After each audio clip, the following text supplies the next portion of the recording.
welcome to AudioCodes UC Talks with me, Jay Wyatt, and my colleague Jasper Filon from the Netherlands. Jasper is a service consultant and works mostly with the service provider community. So Jasper, thank you ever so much for taking the time today to talk to me. And as you've seen over the past few weeks, I've been doing a series of video blogs with Shane Hoey from APAC and Scott Middlebrooks from the USA. And we've been discussing everything Microsoft Teams, from initial deployment considerations through to legacy integration and endpoint devices. So, I mean, have you had a chance to see any of the videos that we've done so far? Hi, Jason. Yeah, I've seen the talks, of course, and I'm really excited to be on them. So thanks for inviting me. I think they're really cool, short informational bits talking about Teams and all the aspects. So looking forward to it. Well, it's the whole purpose, I guess, with the call, really, Jasper, is, I thought it'd be really interesting to understand, what's kind of been happening within your region over the last few months. I mean, with COVID-19 and the lockdown, it's put a hell of a lot of pressure and stress on many businesses. And I've had different sort of feedback from different regions. I was talking to Sammy D in France last week, who was saying that a lot of the organizations they've been talking to, sort of January, February this year, who were sort of primed to go Teams, suddenly sort of implemented it rather quickly. So have you seen a surge in demand from customers, partners implementing Microsoft Teams? Yeah, as you mentioned, I work mostly with service providers in my region. So it's Netherlands, Belgium, Luxembourg, and COVID-19 definitely it's speeding up digital adoption all over the world. So not so much companies who weren't into Teams are into Teams now, but companies who were working on the rollout, they're now accelerating it, pushing it forward faster. At the same time, we have seen the new licensing model from Microsoft also has a very, very big impact. So for those who don't know, Teams used to be really for a large enterprise market. And now with the business licenses, Microsoft makes it available to the small office, home office market. And especially for service provider, that's a vastly different approach. They used to do big enterprise projects where they would have project managers, dedicated engineering team, make a design per customer. And that doesn't scale when you go to the SOHO market. So everybody is looking into new ways of making customer onboarding automatic, making the whole process as hands-off as possible. So that's a really different approach for what we've seen in the months or the year before. Okay, and that's some really interesting points, and so thinking with service providers in mind, what are the sort of key considerations that they need to sort of understand when moving their customers to a full Teams environment and enabling full enterprise voice? So in the bare basic, Teams is just another PBX. So from a service provider perspective, you deliver a SIP trunk, you make sure it complies with whatever Microsoft decided it has to be, and you're good to go. But at the same time, it makes it even more important to be able to differentiate your product offering from what other service providers offers. Everyone can offer a SIP trunk, and when you're going to compete down on the per minute pricing, it's no fun for anyone.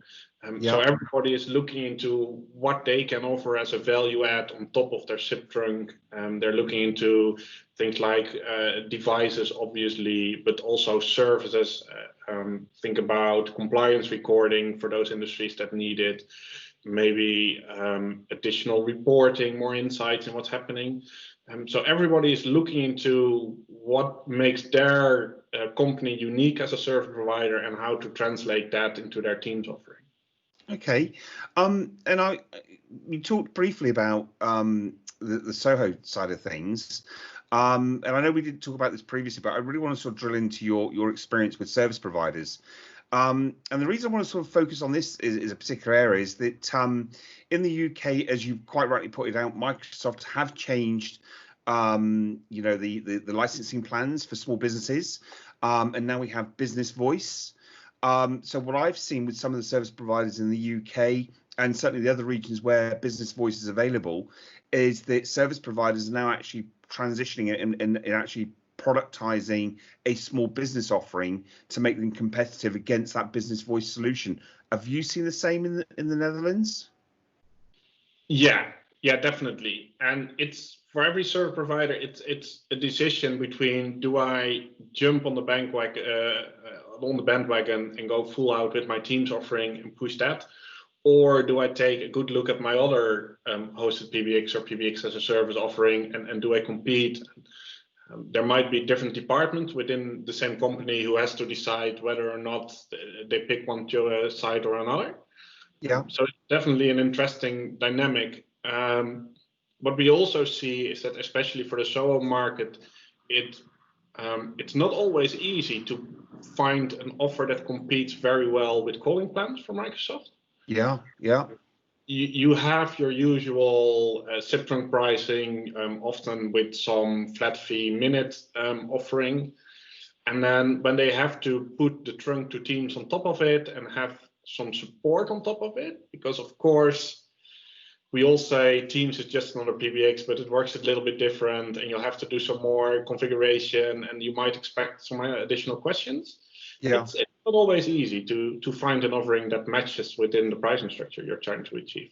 No, I absolutely get that. And one thing that I keep trying to kind of articulate to the service providers and partners alike, because we're seeing more partners stepping up into that service provider kind of arena, is that whilst they're looking at Microsoft Business Voice and they're saying, okay, so Microsoft are offering a calling plan, conference facilities, and phone system, all for one really attractive competitive price, there's still the element of management and providing a managed service on top of that. So when they're actually formulating and putting their own solutions together, not to discredit or discount the move, add, changes and deletes aspect, the managed service aspect, on top of that. So rather than thinking they've got to get in at the same price and be an all-inclusive solution, they can still add those value-add services on top. We're kind of running a little bit short on time, so I just lastly want to ask you, Jasper, what's the best advice you could give any organization that's deployed Microsoft Teams to get them through lockdown to help them embrace Teams when they resume kind of normal business? From my experience, you have to get like some unwritten rules within the company on how to use all the different communication channels you have. So yeah. It's if you have Teams and you only use it to call your colleagues, and use it as a replacement of your phone, it doesn't bring you anything. And I try to constantly think about, okay, the message I'm going to send to somebody else, is it urgent? I'll call them.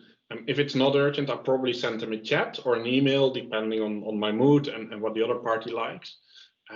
But if it's a question that I think multiple people can answer or multiple people benefit from knowing the answer, I'll try to find the correct Teams chat and ask it in a channel so everyone can collaborate. And having that balance on when do I call, when do I chat, that has to become like second nature to get the most out of Teams. And then you will get a lasting effect and hopefully less of those email bombs with 100 people in the CC field, while a Teams chat is much more accessible for everyone.